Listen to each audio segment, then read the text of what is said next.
And welcome back into the second segment of Game Night here on the Paladin Network. We're going to be talking a little NFL here. Steven, let's get things started. What was the biggest surprise in your mind from week one? Well, I'd have to go with the Atlanta Falcons. I thought they were going to look okay. I didn't think they were going to score 37 points on what I thought was an improved Saints defense. Saints had no pass rush, kind of disappointing in the secondary.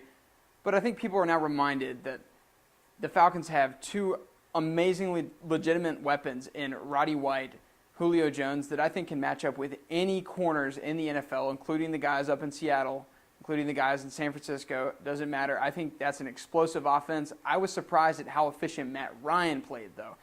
He made all the throws, didn't make any mistakes, and he was especially mobile in the pocket, and that's what I was really most impressed by. No, I definitely agree with you. I know we were talking earlier that the Saints might be one of our favorite to make the Super Bowl. Do you still think that's a possibility, or don't want to really buy too much into Week 1? What's your opinion on that? Yeah, I don't want to buy too much into Week 1. They lost on the road against a division rival.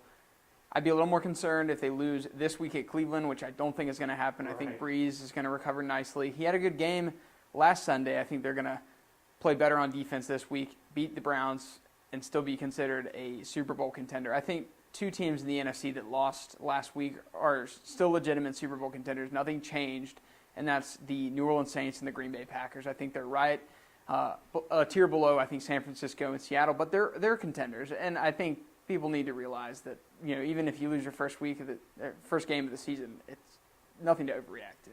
Right. No, I definitely agree with you there.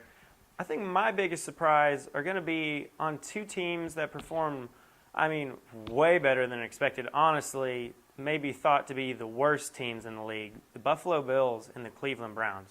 The Bills won their season opener with, E.J. Manuel looked pretty good. They beat the Bears, and the Browns didn't win, but they were looking at a 27-3 hole coming into halftime. And then, if you had told me they lost 30-27 after that, I would have told you you're crazy. Both teams probably won't win very many games over the season, but showed some life, which is good because you kind of get tired of seeing the same teams just do badly and then seeing the good teams just play well. You kind of want to see it shaken up a little bit, and I definitely think the Bills and Browns did that week one. Yeah, a lot of people were calling for Manziel to come into the second half and lead the Browns back against the Steelers, but Brian Hoyer really, I think, recovered nicely. Kind of similar to what Philadelphia did, but Philadelphia was able to actually, get the victory against Jacksonville, unlike what Cleveland, falling short late in the game against the Steelers. I think, Nick Foles, he started poorly in the first half, came back, and I think that's going to lead to a lot of momentum for the Eagles. The same goes for the Browns. Like you said, I don't know if they win a lot of games, but at least I think there's a little momentum for Brian Hoyer to continue a decent campaign. And if he does it, Manziel's there, and that controversy can stir up. But it was nice to see Hoyer do well in the second half. No, for sure. We talked a little bit about early NFC predictions. AFC, you got the Broncos, who opened up a huge lead against the Colts and kind of got a scare from Andrew Luck and Dwayne Allen and company at the end, but pulled away with victory there to start 1-0. One team that we did expect more from was the Patriots, losing to Miami. Do you think just week one maybe really haven't gotten things ready yet, or should we worry if you're a Patriots fan? I don't know. I'm never one to worry after week one, no matter who the team is. Even if you're a Chicago Bears fan losing to the Buffalo Bills, it's still week one. I was surprised, though. That was outside of Atlanta. They were my second biggest surprise, maybe a disappointment, just because I always thought a defense that had Brandon Browner and Darrelle Revis, or at least Darrelle Revis, playing man-on-man coverage, I don't think they were going to give up 33 points in their opener, and they did. They struggled on the road, but Miami's a tougher place to play than everyone thinks it is, especially a week one game in September.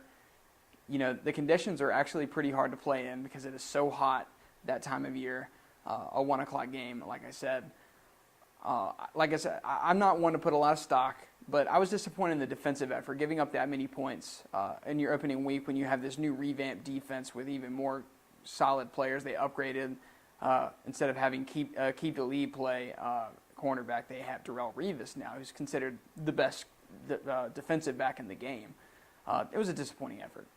No, I definitely agree with you. I wouldn't worry too much if you're the Patriots, but you've got to have Tom Brady play better. You know, other than Gronk out there, I wouldn't say you've got the best receiving core in the league by any means, and you need that superstar quarterback to play better. But also, the Dolphins, they started out last year 3-0 and then missed out on the playoffs. I think maybe this could be the year. You know, Tannehill played well. You've got Moreno down there, Mike Wallace, a solid defense. What do you think about their defense, or, I mean, their chances to make the playoffs? They should have made it last year. I think this team is a little better now. I'm going to have the attitude with Miami, why not? They have the quarterback, I think, that's there. Tannehill is their guy. He's solid. I wouldn't put him as a Tom Brady type of quarterback by any means, but he can get them to the postseason. They have a decent running game with Lamar Miller and everyone in their backfield. And then the receiving core, they have a deep threat in Wallace. Hartline's decent. Offense is fine, led by Joe Philbin. And then, like you said, the defense is solid. I'm just going to have the attitude, why not, with the Miami Dolphins. They're in, I think, an easier division than people give it credit for, because I think they overhype it for the Patriots a lot. But I think the Patriots, like the Dolphins did on Sunday, they're beatable. So they have a 1-0 advantage in that series, a 1-0 advantage in the division. That's going to mean a lot, and that's just going to help your campaign towards the playoffs. I don't know about you, but I'd like to see someone else other than the Patriots win the AFC East. I don't know if that'll happen, but Miami showed that it definitely could. Yeah, and the last time a team other than the Patriots won the AFC East, it was the Dolphins back in 2008 when Brady went down with an ACL injury in Week 1, thanks to